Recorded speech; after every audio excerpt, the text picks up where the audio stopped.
রামিসাকে ধর্ষণ ও হত্যাকারীর কোনো ভুল ছিল না। হ্যাঁ ভাই, ভুল যা সব হচ্ছে রামিসারই ছিল। যেমন আমার বোন আসিয়ার ভুল ছিল। এই যে কিছুদিন আগে ঘটে যাওয়া একটি ঘটনা, আসিয়াকে ধর্ষণ করা হলো, তারপরে তাকে হত্যা করা হলো। একই ঘটনা আবার ঘটলো এই রামিসার সঙ্গে।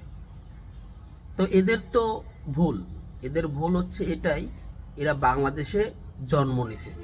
এই দেশে জন্ম নেওয়াটাই হচ্ছে এদের সব থেকে বড় ভুল। এমন একটা দেশে জন্ম নিছে এরা, যে দেশে ধর্ষকের পক্ষে আইনজীবী পাওয়া যায়। আচ্ছা ভাই, একটা জিনিস কোনোভাবে আমার মাথায় আসতেছে না, যেখানে খুনি ধরা পড়েছে, দোষও নিজের মুখে স্বীকার করেছে, শুধু খুনি নয়, খুনির স্ত্রীও দোষ স্বীকার করে নিছে এবং সাক্ষীও দিয়েছেন, সেখানে তদন্তের জন্য 1 সপ্তাহ সময় কেন লাগবে? কিসের জন্য 1 সপ্তাহ সময় লাগবে? এই জিনিসটা ভাই মাথায় আসে না।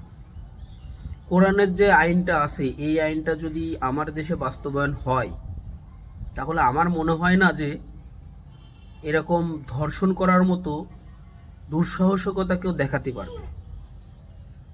তাই কোরআনের যে আইনটা আছে, সেই আইনটাই মনে হয় বাস্তবায়ন হওয়া আমার দেশে জরুরি।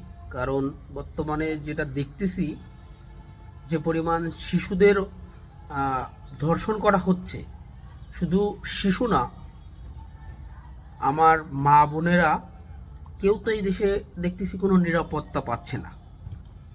কোথায় আছে নিরাপত্তা? নিরাপত্তাগুলো আজকে কোথায় গেছে? আইন কি হবে এই আইন দিয়ে? বাংলাদেশের যে আইন, আমাদের যে আইন ব্যবস্থা, কিছুদিন আগে যে আসিয়াকে ধর্ষণ করা হলো, ধর্ষকের ফাঁসির রায়ও হলো, কিন্তু আদৌ কি তার ফাঁসি হয়েছে?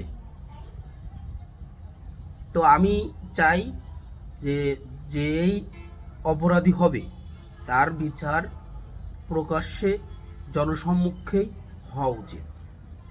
আজ তো পবিত্র জুম্মার দিন, আজ বাইতুল মোকাররমের সামনে জনসম্মুখে যদি তার বিচারটা করা হতো, তাহলে দ্বিতীয়বার এরকম দুঃসাহসিকতা, এরকম অন্যায় কাজ করতে গেলে তার আত্মাটা কেঁপে উঠত।